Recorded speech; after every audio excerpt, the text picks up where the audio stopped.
Assalamualaikum warahmatullahi wabarakatuh. Ketemu lagi dengan Bagus Yuan Maulana SKM dalam video tutorial perawatan luka modern.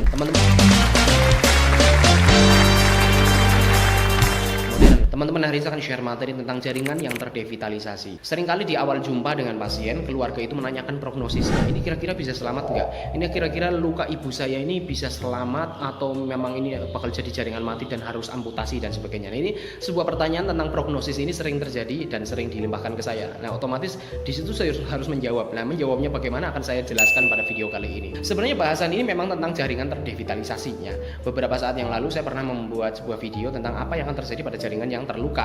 Ada 3 pilihan di situ. Jaringan tersebut akan terdevitalisasi, terrevitalisasi, atau stagnan.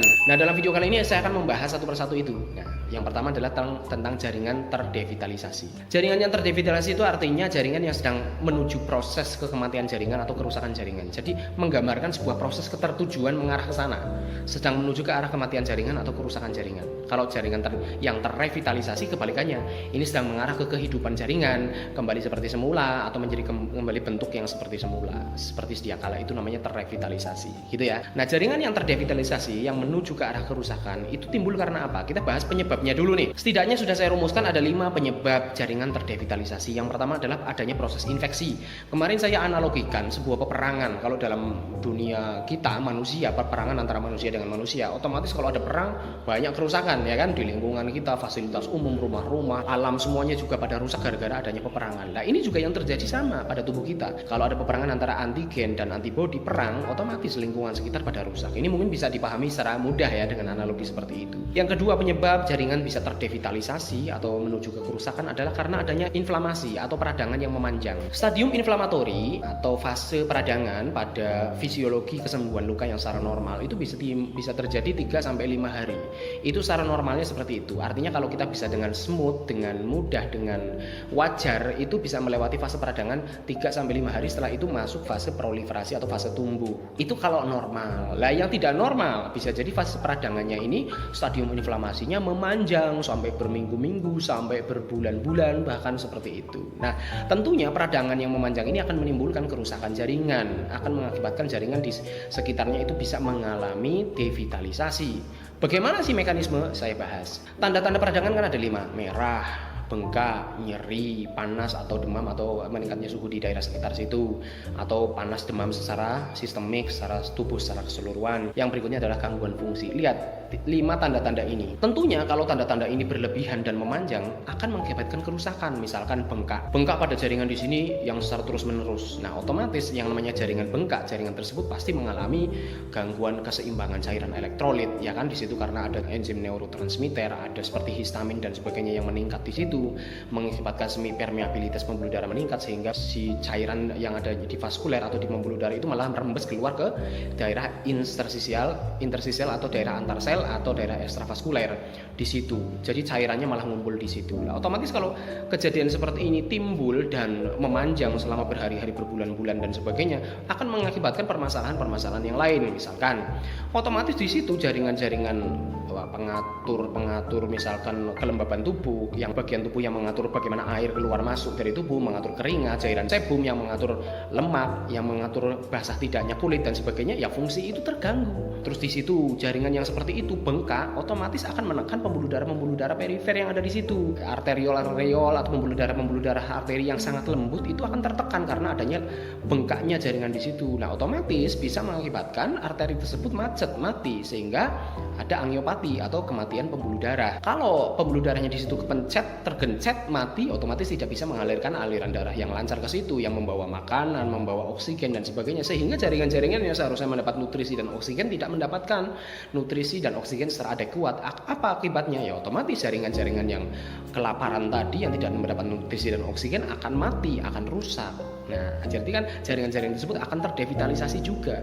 Jadi semakin lama pembengkakan itu terjadi, dibiarkan begitu, otomatis akan menambah jaringan yang terdevitalisasi. Tidak hanya di tempat inflamasinya loh, tetapi juga jaringan-jaringan yang lain yang bisa terdampak seperti itu. Bahkan pada kusta saja, dulu saya pernah cerita dalam video saya yang terpisah tentang kusta, pembengkakan di sini karena ada stadium inflamasi bisa mengakibatkan tulang rawannya, kartilago di sini tidak mendapatkan suplai oksigen dan nutrisi, mengakibatkan jaringan tulang itu mati, akhirnya harus dimakan atau harus difagosit oleh sel-sel makrofag mengakibatkan jaringan kartilagonya tambah kecil, akhirnya hidung pelana atau hidungnya jadi pesek seperti itu. Bayangin, itu aja bisa terjadi pada tulang rawan, apalagi jaringan-jaringan yang lebih lunak lain, misalkan seperti dermis, epidermis, subkutan dan sebagainya, otomatis bisa itu jaringan tersebut terdevitalisasi gara-gara adanya pembengkakan pada stadium inflamasi seperti itu. Itu dari bengkaknya saja sudah bisa seperti itu. Yang berikutnya dari panasnya di situ. Nah, panas yang secara terus-menerus mengakibatkan peningkatan suhu di daerah sekitar, otomatis bagaimana kita akan mengatur kelembaban di situ? Jaringan-jaringan sel-sel kita yang mengatur keluar masuknya panas di situ, yang mengatur bagaimana cairan harusnya tetap berada di situ, kelembaban di situ. Lah itu rusak fungsinya. Sel-sel pengatur panas tubuh, sel-sel pengatur cairan dan jaringan sebum dan sebagainya itu semuanya kacau. Fungsinya kacau, otomatis sel-sel di situ juga rusak. Nah, kematian sel-sel ya kalau misalkan itu dalam skop yang lebih banyak, lah kumpulan antara sel-sel itu kan jaringan. Jadi jaringan tersebut bisa dibilang juga rusak seperti itu. Tidak hanya kerusakan sel ya.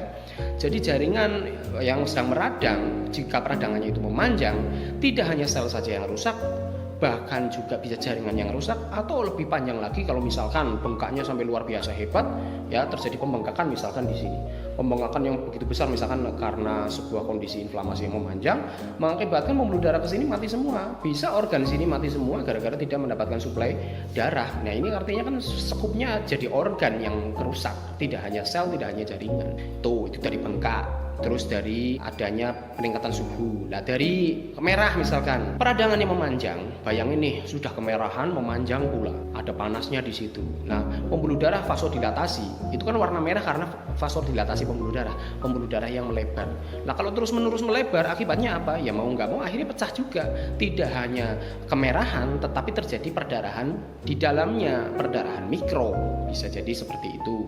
Perdarahan mikro atau perdarahan internal, perdarahan di dalam, atau bahkan kalau berlanjut-lanjut secara terus-menerus bisa mengakibatkan perdarahan makro, perdarahan yang tampak dari luar. Contohnya misalkan peradangan pada sebuah infeksi, misalkan bisul yang tidak diobati, yang tidak bisa sembuh sehingga mengakibatkan rusaknya jaringan sampai menjadi luka terbuka. Nah, luka terbuka seperti itu pembuluh darahnya melebar, akhirnya perdarahan, ya kan? Jadi bisa juga sampai terjadi seperti itu. Nah, itu kalau perdarahan berarti terjadi kerusakan jaringan lebih banyak kan, yaitu yang utama adalah pembuluh darahnya itu sendiri. Akhirnya pembuluh darah, karena pembuluh darah itu berseiringan dengan pembuluh sarafnya juga bisa ikut rusak dan sebagainya. Nah, akhirnya menjadikan collateral damage atau kerusakan yang akhirnya menyebar ke jaringan-jaringan sekitarnya seperti itu. Tuh, jadi peradangan, bengkak, kemerahan sama panas itu saja sudah seperti itu.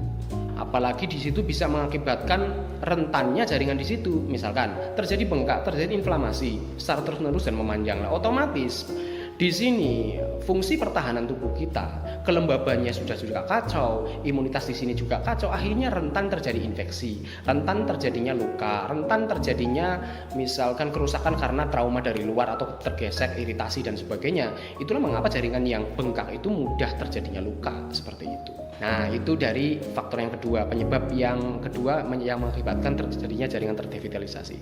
Penyebab yang ketiga, timbulnya jaringan terdevitalisasi adalah karena adanya toksik atau benda kimia. Jadi, toksik misalkan dari hewan atau benda kimia, misalkan cairan kimia yang bersifat iritan, yang bersifat korosif dan sebagainya, nah itu secara langsung memang merusak jaringan kita. Jadi, semakin lama toksik tersebut berada di tubuh kita, lalu misalkan ada cairan kimia yang kita habis ketumpahan sehingga merusak jaringan kita menjadi luka bakar dan sebagainya, yaitu otomatis langsung merusak. Ya si toksik atau si bahan kimia itu yang bersifat korosif dan bersifat iritan itu yang mengakibatkan kerusakan jaringan kita secara langsung. Dan semakin lama di situ dia akan menimbulkan sebuah kerusakan yang berkualitasnya akan menurunkan kualitas fungsinya, artinya intensitas kerusakannya akan naik alias critical damage-nya akan naik, dan juga semakin lama bertahan di situ agen yang mengakibatkan traumatik atau kerusakan itu segera tidak kita eliminir, tidak kita buang, tidak kita cuci dan sebagainya dalam pertolongan pertama, akan menimbulkan critical damage dan collateral damage juga. Akhirnya jaringan-jaringan sekitar itu juga akan terus dirusak oleh si toksik atau si cairan kimia tersebut. Yang keempat, penyebab adanya jaringan terdevitalisasi adalah karena trauma. Baik trauma benda keras, trauma benda tumpul, ya misalkan kita kebentur kayak kecelakaan lalu lintas, atau trauma misalkan jaringan listrik dan sebagainya. Nah itu jelas, misalkan kecelakaan lalu lintas, trauma benda tumpul, jebret gitu. Otomatis dengan adanya tekanan, benturan yang sedemikian kerasnya mengakibatkan jaringan tersebut rusak. Jaringan rusak, fungsi-fungsinya rusak, sel sel-selnya rusak, mengakibatkan sel-sel tersebut harus aus, sel-sel tersebut mati, sel-sel tersebut harus mengalami pergantian. Itu kalau levelnya sel. Kalau benturannya misalkan luas permukaannya luas, sehingga bukan hanya sel saja yang rusak, tapi kumpulan antar sel, berbagai sel akan rusak. Dalam arti ini adalah sebuah jaringan yang rusak. Otomatis jaringan tersebut mengarah ke kematian. Tidak hanya selnya saja yang harus ganti, tetapi jaringan tersebut rusak dan harus ganti. Jaringan tersebut terdevitalisasi, mengarah ke kerusakan, seperti itu. Apalagi misalkan trauma listrik ya, listrik tegangan tinggi. Saya sering mencontohkan kasus-kasus luka bakar karena listrik itu bisa jadi luka terbukanya itu sedikit kecil ya, tetapi karena misalkan tersengat kabel yang tegangan tinggi, itu bisa jadi kerusakannya, critical damage-nya itu sampai ke lengan atas gitu. Jadi karena si daya rusaknya dari listrik tersebut itu memang apalagi merusak dan menjalani dengan cepat karena ada medium air ya, apalagi tubuh kita 60% 50% terdiri dari air. Itulah mengapa critical damage-nya luar biasa sampai ke sini, bisa sampai ke lengan. Itu. Jadi yang nempel hanya ujung jari tetapi kerusakannya bisa sampai ke sini. Akhirnya jaringan yang terdevitalisasi bisa sampai ke lengan atas, seperti itu. Penyebab jaringan terdevitalisasi yang kelima adalah adanya proses penyakit. Misalkan kita ambil contoh yang gampang ya, kencing manis. Adanya proses penyakit kencing manis mengakibatkan adanya komplikasi ke mata, timbulnya kerusakan jaringan di mata, ya kan? Terus misalkan ke ginjal, jaringannya ginjal juga rusak, lalu menimbulkan penyakit kardiovaskuler. Contohnya adalah adanya angiopati, neuropati. Angiopati berarti kematian pembuluh darah, neuropati adalah kematian saraf sehingga kaki kita merasa kebas, aliran darah tidak lancar, jaringan kulit kita buruk. Lah itu kan terjadi kerusakan-kerusakan, ya kan? Proses penyakit seperti itu. Atau misalkan proses penyakit Burger disease pada orang yang perokok misalkan. Orang yang perokok bisa timbul jaringan terdevitalisasi di ujung-ujung jari. Namanya Burger disease. Ini biasanya pada perokok yang bertahun-tahun dan merokoknya intensitasnya banyak, itu mengakibatkan penyempitan pembuluh darah sehingga aliran darah tidak sampai ke ujung-ujung. Jadi di sini hitam, jaringan di sini terdevitalisasi seperti itu. Itulah 5 penyebab terjadinya jaringan terdevitalisasi. Oke. Nah, sekarang kita akan bahas tentang kalau jaringan terdevitalisasi itu prognosisnya gimana? Prognosis itu kemungkinan progresnya akan seperti apa? Kemungkinannya akan membaik atau buruk? Atau tadi di awal saya mencontohkan banyak yang nanya kan, kalau misalkan ada luka, jumpa dengan saya pertama kali dia akan menanyakan, oh kira-kira gimana mas? Apakah luka ibu saya bisa tertangani? Apakah bisa selamat dari amputasi? Itu kan sebenarnya menanyakan tentang prognosis, kemungkinan luka tersebut, jaringan tersebut yang terdevitalisasi ini akan selamat, akan kembali seperti semula, akan terrevitalisasi atau akan berganti dengan jaringan yang baru atau bagaimana. Nah, itu. Jadi prognosis ini namanya. Nah, tentunya untuk menjawab pertanyaan seperti itu banyak faktor yang mempengaruhi jaringan tersebut akan selamat atau tidak. Gitu kan, tidak hanya penilaian dari kasat mata. Memang dari penilaian inspeksi atau dari lapang pandang saja, dari kelihatannya bentuknya, warnanya dan sebagainya, kita memang bisa memprediksikan. Tetapi itu hanya dari tampak luarnya. Kita nggak tahu di dalamnya itu ada apa. Nah, kita bahas satu persatu deh. Misalkan ini ada luka datang misalkan, wah, kita bisa memang melakukan sebuah prediksi ya dari warnanya, ya kan? Jaringan ini warnanya apa? Itu kan otomatis juga ada maknanya. Oh, warnanya merah, kuning, hijau, hitam, ya, merah muda. Itu kan semuanya ada maknanya. Nanti akan saya bahas ya warna-warna luka dalam video terpisah. Nah, lalu misalkan dari pemeriksaan palpasi atau rabaan. Nah, dengan diraba kita tahu ini panas apa tidak. Nah, misalkan kayak ya, kasus yang kesetrum itu ya. Bisa jadi dari tampilan luar itu mengecoh kita taunya wah ini insya Allah nggak apa-apa karena lukanya cuma sedikit, ya kan? Ya itu hari misalkan baru 2 hari 3 hari jumpa dengan kita pasca kesetrum, ternyata kematian jaringannya di hari berikutnya kita nggak tahu kan progres di dalam di sini ada apa, kita nggak tahu critical damage dan collateral damage ternyata sudah sampai sini orang kesetrum itu, kita nggak tahu ternyata hari-hari berikutnya yang tadinya di sini masih terasa hangat kok jadi dingin dan sebagainya. Lah itu malah mengarah ke kematian jaringan, ya kan? Nah jadi pemeriksaan inspeksi luka itu masih bisa terkecoh ya. Kalaupun iya ya itu hanya sekedar kita secara superficial melakukan pemeriksaan dan melakukan prediksi apakah jaringan tersebut akan terdevitalisasi, akan kematian jaringan atau akan terrevitalisasi, akan sembuh seperti itu. Jadi tidak mutlak penilaian tersebut benar ya karena kita tidak tahu kondisi di dalamnya seperti apa. Belum lagi faktor-faktor yang lain, faktor kesembuhan nanti seperti apa. ya. Bisa Anda misalkan memprediksi, oh ini pasti akan diamputasi nih karena sudah kematian jaringan sekian persen. Loh, siapa tahu setelah kita diobati ternyata faktor kesembuhannya oke, ternyata penderitanya juga nurut masalah makanan, pembuluh darahnya juga ternyata masih bagus, ternyata penyakitnya juga bisa dilawan, ternyata kencing manisnya juga bisa dikendalikan dengan obat, infeksinya juga mereda, bisa jadi jaringan tersebut tidak jadi mati meskipun sudah mati 50%. Lah yang 50%-nya ini sudah terdevitalisasi statusnya, misalkan menuju ke arah kematian yang kita prediksikan itu akan mati juga. Ternyata enggak gitu loh. Hanya yang tadi yang udah kadung mati 50%, oke itu sudah kadung mati, otomatis akan nekrotik dan harus diambil jaringan matinya. Yang 50% ini yang tadinya kita prediksi akan mati juga, ternyata bisa jadi sembuh. Tapi bisa jadi enggak. Nah, ini karena apa? Karena ada faktor kesembuhan. Saya sudah pernah menceritakan faktor kesembuhan ada 5. Baca di situ atau simak videonya seperti itu ya. Jadi semuanya tergantung nih ya. Dari lapang pandang juga belum tentu sembuh. Nanti faktor kesembuhan juga akan mempengaruhi bagaimana jaringan tersebut akan benar-benar terdevitalisasi mengarah kematian dan menjadi nekrotik, atau dia berhenti dan menuju ke arah balik jadi terrevitalisasi, itu juga bisa terjadi. Yang berikutnya, apa yang akan mempengaruhi prognosis? Ini masalah critical damage-nya seperti apa, kerusakannya di dalamnya seperti apa. Kita kadang sering terkecoh seperti itu tadi. Kelihatannya di luar it's okay, nggak apa-apa, nggak masalah. Ternyata di dalamnya ada kematian jaringan, ada kematian pembuluh darah yang kita tidak tahu karena tidak tampak dari luar gitu. Misalkan sebuah proses penyakit ya. Di sini menghitam lah, baru ujung-ujung kuku misalkan menghitamnya. Lalu kita mengatakan bahwa wah ini pasti nanti akan sembuh karena ujung-ujung kuku ini yang sudah menghitam nanti akan terlepas dan akan tergantikan dengan jaringan yang baru. Selesai. Kita hanya memberikan prediksi seperti itu. Ternyata yang tadinya di sini kita anggap jaringannya bagus, meskipun sempat meradang, tapi kita menganggapnya itu jaringan yang terrevitalisasi akan mengarah kembali ke fungsi semula. Tapi gara-gara kita tidak tahu critical damage di dalamnya yang terjadi seperti apa, kita bisa salah perhitungan, bisa salah prediksi. Ternyata di dalamnya itu ada kematian jaringan, ternyata di dalamnya sudah ada inflamasi yang mendahului, ternyata di dalamnya ada pembuluh darah yang sudah mati yang tidak bisa mengalirkan ke ujung-ujung. Dan ternyata akhirnya hari demi hari setelah kita jalani perawatan luka, bukannya hitam ini cukup sudah terlokalisir segini, tapi hitamnya malah terus merambat, malah melebar seperti itu. Bisa saja terjadi karena kita tidak tahu critical damage di dalam itu seperti apa ya, kerusakan di dalam itu rusaknya seperti apa. Contoh lain kayak tadi di kasus yang kesetrum, kita tidak tahu critical damage-nya sejauh mana. Hari demi hari itu penilaian bisa berubah.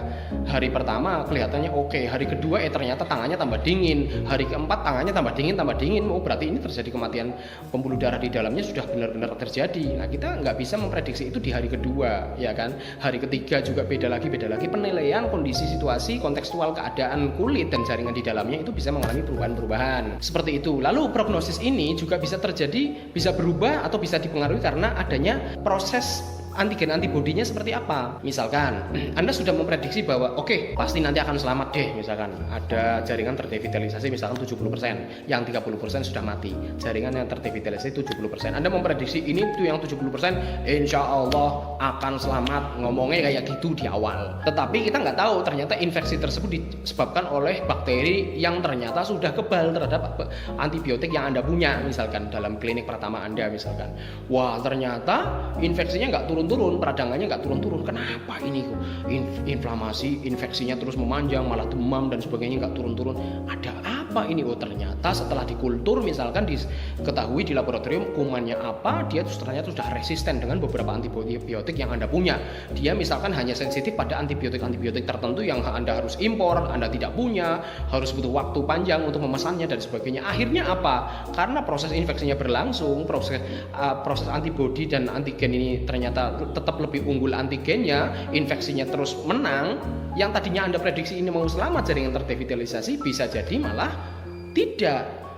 Bisa jadi malah ini menjadi mengarah ke arah nekrotik, ke kematian jaringan, atau bahkan mungkin jaringan terdevitalisasi ini yang tadinya hanya 70% ini malah lebar, malah tambah memanjang, malah tambah luas jaringan yang terdevitalisasi gara-gara proses infeksi tersebut terus terjadi. Atau sebaliknya, misalkan Anda sudah memprediksi sebuah jaringan terdevitalisasi, waduh ini dilihat dari warnanya ini kayaknya bakalan bakalan jaringan terdevitalisasi ini akan mengarah kerusakan, bakal jadi ini harus rusak, ini pasti mau nggak mau harus terjadi jaringan nekrotik, lalu jaringan nekrotik tersebut harus kita ambil, nanti harus penyembuhan sekunder dengan menumbuhkan jaringan baru. Jadi jaringan yang lama ini harus mati dulu, terbuang, lalu baru menumbuhkan jaringan yang baru. Itu misalkan prediksi Anda seperti itu. Tapi ternyata di awal perjumpaan itu bisa jadi Anda meleset pertimbangannya, gara-gara proses infeksinya ternyata bisa kita kendalikan. Misalkan dokter ngasih antibiotik dan ternyata antibiotik itu sangat pas, sangat cocok gitu kan. Akhirnya infeksinya bisa menurun, kumannya kalah, yang tadinya jaringan terdevitalisasi ini mengarah ke kematian ternyata balik arah. Ya, tidak harus menjadi jaringan nekrotik, jaringan mati dulu, tetapi jaringan ini bisa menjadi terrevitalisasi atau menuju ke arah perbaikan jaringan, sehingga menuju keutuhan jaringannya tidak harus ganti, atau jaringan tersebut sebenarnya ada pergantian tetapi di level sel saja. Jadi jaringannya ini tidak tergantikan, yang ganti adalah di level sel, sehingga dari kasat mata dari luar jaringannya tidak harus ganti, tetapi terjadi pergantian antar sel saja. Sel yang rusak diganti sel yang baru, sel yang rusak, sel-sel tertentu yang mati di makrofag atau di fagositosis oleh sel-sel makrofag lalu diganti sel-sel yang baru, seperti itu. Sehingga secara skop jaringan tidak terjadi kerusakan jaringan itu kembali seperti semula, seperti itu. Jadi prognosis itu macam-macam. Ya, otomatis juga ini tergantung tata laksana kita juga. Tata laksana yang benar itu bisa kita bisa nyetop atau bisa menghentikan proses menuju ke kematian jaringan. Kalau tata laksananya nggak benar, perawatan lukanya nggak benar, ya kita malah bisa mempercepat jaringan yang terdevitalisasi itu menuju ke kematian jaringan, atau jaringan yang terdevitalisasi tersebut bisa malah bertambah lebar seperti itu. Nah, ini tata laksana juga penting. Nah, termasuk dalam hal perawatan lukanya seperti apa. Kalau perawatan lukanya oke, bisa jadi kita akan menyelamatkan jaringan lebih banyak. Meskipun dengan di tahap-tahap awal akan mempercepat terjadinya kematian jaringan yang terdevitalisasi. Itu bisa saja terjadi. Misalkan gini nih, ada jaringan yang terdevitalisasi misalkan 70%, ya, 70% ya, dan 30% ini nekrotik. Nah, nekrotik ini akan cepat terbuang kan dengan sistem kelembaban. Yang 70% ini bisa jadi akan lebih cepat terdevitalisasi menuju ke kematian jaringan lebih cepat, atau bisa jadi akan terrevitalisasi dengan sistem kelembaban. Jadi ada dua pilihan di situ. Kalau ada jaringan terdevitalisasi, kalau kita tambahkan kelembaban, ada dua kemungkinan. Bisa jadi jaringan tersebut akan menuju ke kematian jaringan, bisa jadi malah balik arah menuju ke revitalisasi. Yang penting, yang jelas dengan adanya kelembaban itu akan mempertegas status jaringan tersebut. Yang tadinya membingungkan, ini kira-kira berapa persen mati, berapa persen hidup kemungkinannya. Tapi dengan adanya kelembaban di situ akan mempertegas mana yang mau hidup, mana yang mau mati. Jadi cepat prosesnya dengan sistem kelembaban. Itulah hebatnya sistem kelembaban. Gitu ya guys. Semoga ini menjadikan gambaran bagi Anda yang mempertanyakan ini jaringan saya kira-kira mau hidup atau mati dan sebagainya. Kami sebagai tenaga kesehatan, sebagai perawat luka yang profesional tetap bisa melakukan prediksi, tetapi tidak mutlak benarnya. Karena banyak yang mempengaruhi prognosis luka Anda apakah akan menjadi selamat atau tidak selamat seperti itu. Terima kasih. Assalamualaikum warahmatullahi wabarakatuh.